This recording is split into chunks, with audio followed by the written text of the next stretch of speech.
বঙ্গোপসাগরের বুকে যেন বিস্ফোরণের গর্জন।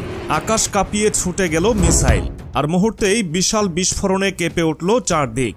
বাংলাদেশ নৌবাহিনী তাদের ভয়ঙ্কর সামরিক শক্তির যে প্রদর্শনী করল তা পুরো বিশ্বকে তাক লাগিয়ে দিয়েছে। ভারত তো যেন হতভম্ব। একের পর এক সংবাদ মাধ্যমে ব্রেকিং নিউজ। ভারতের প্রতিরক্ষা বিশেষজ্ঞদের কপালে চিন্তার ভাঁজ। বাংলাদেশ কি নতুন এক সামরিক শক্তি হিসেবে আবির্ভূত হচ্ছে? শক্তিশালী যুদ্ধজাহাজ থেকে ধেয়ে গেল ভয়ঙ্কর মিসাইল। দূর থেকে পর্যবেক্ষণ করা সেনা, নৌ ও বিমান বাহিনীর প্রধানেরা বিস্মিত। এমন নিখুঁত আঘাত হানার মুহূর্তে বিশাল আগুনের গোলায় আকাশ রঙিন হয়ে উঠল। বঙ্গোপসাগরের নীল জলরাশিতে প্রতিফলিত হচ্ছিল সেই আগুনের আলো। এটি ছিল নৌবাহিনীর বার্ষিক সমুদ্র মহড়া এক্সারসাইজ সেফগার্ড 2025। কিন্তু অন্যান্য বছরের মহড়ার চেয়ে এবারেরটি ছিল সম্পূর্ণ আলাদা। কারণ এবার বাংলাদেশ নৌবাহিনী তাদের সবচেয়ে শক্তিশালী অস্ত্রের ব্যবহার দেখিয়েছে। শুধু শক্তি প্রদর্শন নয়, এক নতুন সামরিক শক্তির জন্ম হল বঙ্গোপসাগরের বুকে। যুদ্ধজাহাজে ডেকে তখন উত্তেজনা চরমে। আধুনিক প্রযুক্তির এই মিসাইল আকাশে ছুটে যাওয়ার সঙ্গে সঙ্গেই বিশাল শব্দে কেঁপে উঠল পুরো সমুদ্র এলাকা। কিছুক্ষণের মধ্যেই লক্ষ্যবস্তুতে সুনির্দিষ্টভাবে আঘাত হানল, আর বিশাল বিস্ফোরণের শব্দে চারপাশের বাতাস ভারী হয়ে উঠল। বাংলাদেশ নৌবাহিনী এত নিখুঁতভাবে এই অপারেশন সম্পন্ন করল যে সামরিক বিশ্লেষকদের মতে এটি আন্তর্জাতিক মানের সামরিক শক্তির পরিচয় বহন করে। বঙ্গোপসাগরে বাংলাদেশ যে আধিপত্য বিস্তার করতে যাচ্ছে তা এখন সুস্পষ্ট। ভারতীয় সংবাদ মাধ্যমগুলোর প্রতিক্রিয়া এখন দেখার মতো। বাংলাদেশের নৌবাহিনী এত শক্তিশালী হয়ে উঠল কবে? এমন প্রশ্ন তুলছে ভারতের প্রতিরক্ষা বিশ্লেষকরা। তাদের সামরিক পরিকল্পনাকারীরা এখন চাপে। কারণ এতদিন ভারতের নৌবাহিনী ছিল দক্ষিণ এশিয়ায় একচ্ছত্র আধিপত্য বিস্তারকারী শক্তি। কিন্তু এখন বাংলাদেশ এমন এক স্তরে পৌঁছে গেছে যেখানে তারা শুধু নিজেদের রক্ষা করতে পারবে না, বরং আক্রমণাত্মক প্রতিরোধ গড়ে তুলতে সক্ষম। বিশ্বের বিশ্লেষকদের চোখ এখন বাংলাদেশের দিকে। দক্ষিণ এশিয়ার সামরিক শক্তির মানচিত্র বদলে যাচ্ছে। এই মহড়ায় শুধু মিসাইল উৎক্ষেপণই হয়নি, বাংলাদেশ সেনা, নৌ ও বিমান বাহিনীর সম্মিলিত শক্তির এক অনন্য নজির স্থাপন হয়েছে। মহড়ায় অংশ নিয়েছিল frigate, corvette, missile boat, OPV, mine sweeper এবং অত্যাধুনিক হেলিকপ্টার ও পেট্রোল এয়ারক্রাফট। বাংলাদেশের SWADS অর্থাৎ special warfare diving and সেলভেজ commando ইউনিটের সদস্যরাও অংশ নিয়েছিল, যারা সমুদ্রের গভীর থেকে শুরু করে পানির উপর যুদ্ধের জন্য বিশেষভাবে প্রশিক্ষিত। তাদের চূড়ান্ত মহড়া দেখে উপস্থিত সামরিক বিশেষজ্ঞরা স্তম্ভিত। নৌবাহিনীর একের পর এক জাহাজ সমুদ্রের ঢেউ চিরে এগিয়ে যাচ্ছে। একদিকে মিসাইল হামলা, অন্যদিকে বিমান বিধ্বংসী গোলাবর্ষণ। শত্রুর সাবমেরিন ধ্বংস করতে ব্যবহার করা হলো ডেপথ চার্জ। এটি একটি বিশেষ ধরনের বিস্ফোরক যা পানির নিচে বিস্ফোরিত হয়ে সাবমেরিনের অস্তিত্ব শেষ করে দিতে পারে। সমুদ্রের উপর দিয়ে উড়ে যাচ্ছে বাংলাদেশের যুদ্ধ বিমান। বোমারু বিমানের মহড়া দেখে উপস্থিত সবাই হতবাক। একদিকে আকাশে শক্তি প্রদর্শন, অন্যদিকে নৌবাহিনীর যুদ্ধজাহাজের বিধ্বংসী মিসাইল হামলা। এই বিশাল মহড়ার মূল উদ্দেশ্য কি? বিশেষজ্ঞদের মতে এটি শুধু একটি সামরিক মহড়া নয়, বরং শক্তির প্রদর্শনী। বাংলাদেশ এবার বিশ্বকে দেখিয়ে দিল যে তারা আর পিছিয়ে নেই। তাদের সমুদ্র সীমা রক্ষা করার জন্য তারা সর্বোচ্চ শক্তি প্রয়োগ করতে প্রস্তুত। বাংলাদেশের সমুদ্র সীমা এখন সম্পূর্ণরূপে নিজেদের নিয়ন্ত্রণে। একসময় যা ছিল কল্পনা, আজ তা বাস্তব। নৌবাহিনী প্রধান স্পষ্ট ঘোষণা দিয়েছেন, আমাদের জলসীমায় কেউ অনুপ্রবেশ করতে পারবে না। আমাদের অর্থনৈতিক অঞ্চল, আমাদের সার্বভৌমত্ব সব রক্ষার জন্য আমরা সর্বোচ্চ প্রস্তুত। বাংলাদেশের এই শক্তি প্রদর্শনে শুধু ভারত নয়, আশেপাশের দেশগুলোও রীতিমতো বিস্মিত। অনেক আন্তর্জাতিক প্রতিরক্ষা বিশ্লেষক বলছেন, বাংলাদেশের প্রতিরক্ষা ব্যবস্থা দক্ষিণ এশিয়ার সামরিক ভারসাম্য বদলে দিতে পারে।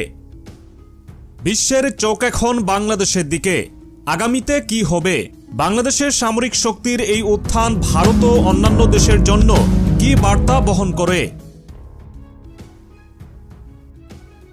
বঙ্গোপসাগরের গর্জন থামেনি। বাংলাদেশের এই মিসাইল উৎক্ষেপণ শুধু একটি সামরিক মহড়া ছিল না, বরং এটি ছিল এক নতুন শক্তির উত্থানের বার্তা। ভারতের প্রতিরক্ষা বিশেষজ্ঞদের মাথায় হাত। বাংলাদেশ এতদিন শুধু আত্মরক্ষামূলক অবস্থানে ছিল, কিন্তু এবার বাংলাদেশ দেখিয়ে দিল তারা চাইলে আক্রমণাত্মক সক্ষমতাও দেখাতে পারে। এতদিন যারা বাংলাদেশকে ছোট শক্তি হিসেবে দেখত, তাদের ধারণা এক নিমিষেই বদলে গেল। ভারতের একাধিক প্রতিরক্ষা বিশ্লেষক বলছেন, বাংলাদেশ এখন শুধু আত্মরক্ষার জন্য শক্তিশালী হচ্ছে না, তারা নিজেদের আক্রমণাত্মক সামরিক ক্ষমতাও তৈরি করছে। এটি দক্ষিণ এশিয়ার প্রতিরক্ষা ভারসাম্যের জন্য এক বিশাল পরিবর্তন। এই মিসাইল উৎক্ষেপণের খবর ছড়িয়ে পড়তেই ভারতীয় গণমাধ্যমে শুরু হয়েছে তোলপাড়। ভারতীয় সংবাদ মাধ্যমের একটাই প্রশ্ন, বাংলাদেশ কি এবার সমুদ্রে আধিপত্য বিস্তার করতে চাইছে? বিশেষজ্ঞদের মতে এই মহড়ায় বাংলাদেশ নৌবাহিনী যে সক্ষমতা দেখিয়েছে তা শুধু প্রতিরক্ষামূলক নয়, বরং আক্রমণাত্মক পরিকল্পনারও ইঙ্গিত দেয়। ভারতের প্রতিরক্ষা মন্ত্রণালয়ও এই বিষয়ে একটি জরুরি বৈঠকের আয়োজন করেছে বলে জানা গেছে। ভারতের এক অবসরপ্রাপ্ত নৌ কমান্ডার বলেছেন, বাংলাদেশ এখন এতটাই শক্তিশালী হয়ে উঠেছে যে তারা চাইলে বঙ্গোপসাগরে আমাদের কার্যক্রমের উপরও প্রভাব ফেলতে পারে। এই বিষয়টি আমাদের জন্য অত্যন্ত গুরুত্বপূর্ণ। এই মহড়ায় শুধু মিসাইল উৎক্ষেপণই হয়নি, বাংলাদেশের প্রতিরক্ষা শক্তি এখন এক নতুন উচ্চতায় পৌঁছে গেছে। মহড়ার সময় দেখা গেছে বাংলাদেশ নৌবাহিনীর frigate, corvette, missile boat, OPV, mine sweeper সহ একাধিক যুদ্ধজাহাজ কৌশলগতভাবে অবস্থান গ্রহণ করছে। বাংলাদেশের আকাশে উঠছে সুসজ্জিত যুদ্ধ বিমান, একের পর এক এয়ার স্ট্রাইক অপারেশন। নৌবাহিনী ও বিমান বাহিনী মিলিতভাবে জয়েন্ট অ্যাটাক ফরমেশনের মহড়া চালাচ্ছে, যা এক সম্পূর্ণ নতুন কৌশল। শুধু তাই নয়, সামরিক বাহিনীর SWADS কমান্ডোরা গভীর সমুদ্রে চুপিসারে শত্রুপক্ষের জাহাজ ধ্বংসের মহড়া চালিয়েছে। এই বিশেষ ফোর্স পানির নিচে একাধিক কৌশলগত অপারেশন পরিচালনা করে। একই সঙ্গে ইলেকট্রনিক ওয়ারফেয়ার বা ইলেকট্রনিক যুদ্ধের নতুন প্রযুক্তি পরীক্ষা করা হয়েছে, যেখানে বাংলাদেশের রাডার সিস্টেম, নৌবাহিনীর সাইবার ওয়ারফেয়ার ইউনিট ও সেনাবাহিনীর সিগন্যাল ইন্টেলিজেন্স ইউনিট একসঙ্গে কাজ করেছে। এই মহড়ায় এমন কিছু সামরিক কৌশল ব্যবহার করা হয়েছে যা শুধু উন্নত সামরিক শক্তিধর দেশগুলোই করে থাকে। বিশ্বের সামরিক বিশ্লেষকদের চোখ এখন বাংলাদেশের দিকে। যুক্তরাষ্ট্রের সামরিক গবেষণা সংস্থা গ্লোবাল ডিফেন্স রিভিউ বলছে, বাংলাদেশের নৌ ও বিমান বাহিনী এখন দক্ষিণ এশিয়ার অন্যতম শক্তিশালী বাহিনীতে পরিণত হচ্ছে। তাদের বর্তমান সামরিক প্রস্তুতি আগামী দিনে ভারতের জন্য কৌশলগত চ্যালেঞ্জ হয়ে দাঁড়াবে। বাংলাদেশের এই সামরিক উত্থান শুধু ভারতের জন্য নয়, বরং দক্ষিণ এশিয়ার প্রতিটি দেশের জন্য একটি বার্তা বহন করছে। বাংলাদেশের এই মহড়ার খবর ইতোমধ্যেই আন্তর্জাতিক মহলে পৌঁছে গেছে। চীনের প্রতিরক্ষা মন্ত্রণালয়, রাশিয়ার সামরিক গবেষণা প্রতিষ্ঠান, এমনকি যুক্তরাষ্ট্রের নৌবাহিনীও বাংলাদেশ নৌবাহিনীর সাম্প্রতিক কার্যক্রম গভীরভাবে পর্যবেক্ষণ করছে। সেনাবাহিনী, নৌবাহিনী ও বিমান বাহিনীর সমন্বয়ে পরিচালিত এই মহড়ার পর বাংলাদেশ সরকারও একটি আনুষ্ঠানিক ঘোষণা দিয়েছে। প্রতিরক্ষা মন্ত্রণালয় বলেছে, বাংলাদেশ এখন নিজেদের সামরিক সক্ষমতা আরও বাড়াবে, সমুদ্র সীমা রক্ষার জন্য আরও উন্নত প্রযুক্তি সংগ্রহ করবে।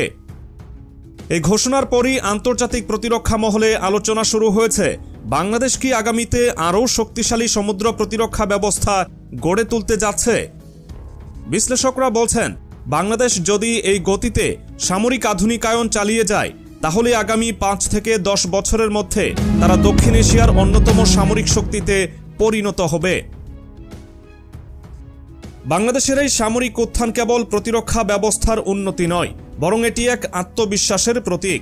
বঙ্গোপসাগরে নৌবাহিনীর এই মহড়া প্রমাণ করল, বাংলাদেশ এখন নিজেদের সীমানা রক্ষার জন্য শুধু প্রতিরক্ষামূলক অবস্থানে থাকবে না, বরং আক্রমণাত্মক কৌশলের দিকেও এগিয়ে যাবে।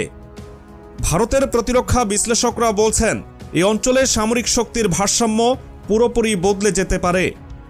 বিশ্ব এখন অপেক্ষা করছে বাংলাদেশের পরবর্তী পদক্ষেপ কি হবে, ভারতের পরবর্তী প্রতিক্রিয়া কি হতে পারে, আর বাংলাদেশ সরকার কবে নাগাদ আরও বড় সামরিক ঘোষণা দিতে পারে।